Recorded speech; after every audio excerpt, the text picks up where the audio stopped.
2024 RX 350 for $499 a month for 36 months.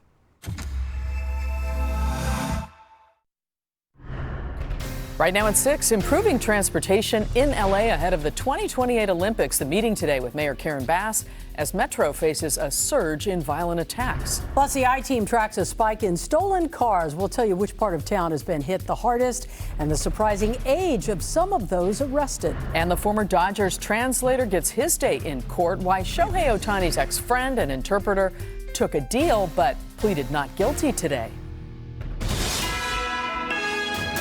This is NBC4 News at 6. Los Angeles is already preparing to host the Olympics in 2028, and it's clear a lot of work needs to be done between now and then. Good evening, everyone. I'm Carolyn Johnson. And I'm Colleen Williams. Some of that work includes building out our public transit system. Today, Mayor Bass met with Transportation Secretary Pete Buttigieg. It happened as the LA Metro system is once again dealing with fallout from a string of violent attacks happening just hours apart. The latest one in Encino this afternoon, where, according to police, a man was assaulted while on board a Metro bus. NBC4's Conan Nolan is here now with more. Conan. That's right. Keep in mind, no region in the country is spending more on building out a public transportation system than Los Angeles County. And it's not just for the 2028 Olympics, but far beyond that. It is a system with great potential, assuming people feel safe enough to take it. Los Angeles Mayor Karen Bass today meeting by video link with Transportation Secretary Pete Buttigieg, where she's seeking dedicated federal funding for the continued build-out of Metro rail projects in preparation for the 2028 Olympics. But below her X, formerly known as Twitter, post came the comments. You may advise them not to take the subway. First, you have to take care of the stabbing problem. How are you going to tell all our visitors to take the Metro? Such is the public relations disaster now facing LA County's $7.5 billion transit system, an unprecedented surge in violence. Police say a woman was stabbed to death in an unprovoked attack on board a B-Line train in Studio City. Recent weeks, we've also covered 2 stabbings, 1 assault, and a series of robberies on Metro's buses. And that was last month. This afternoon, LAPD reporting a man robbed and hit in the head while on board a Metro bus in Encino. A woman stabbed in the arm inside the elevator at a Metro Green Line station in South LA. 2 hours earlier, 2 teens stabbed in a fight on a Metro bus in Glendale. This is not a transit system that we should be proud of.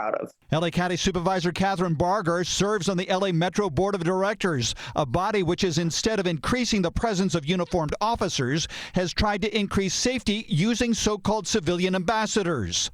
If you talk to the ambassadors, they'll tell you the one thing they need, in addition to, resources, is law enforcement. It's a deterrent. It's a deterrent. There are plenty of organizations who are pushing back. Brenda Jackson is with the activist group Alliance for Community Transit LA. They believe fewer cops are needed, not more, that the money should be spent elsewhere. If there were more mental health specialists, outreach workers that were deployed on the trains and the buses, that would impact the amount of violence that we see on the trains due to folks who are in a mental health crisis. What Metro is trying to go beyond is the problem that is mostly impacting working class riders, fearing every time they get on the bus or the train. Security guards, less homeless people, and an overall healthy environment.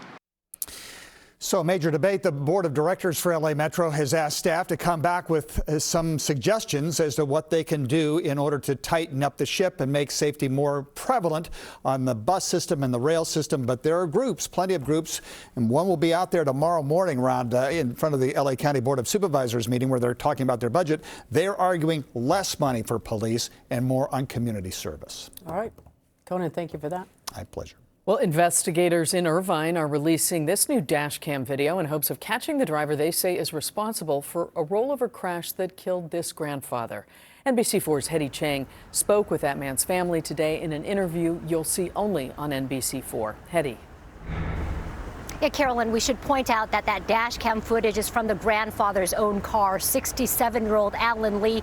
You'll see that he was headed northbound here on Culver. He swerves to try to avoid hitting that other driver. Even though there was no contact between the 2 cars, police investigators believe that other driver was at fault.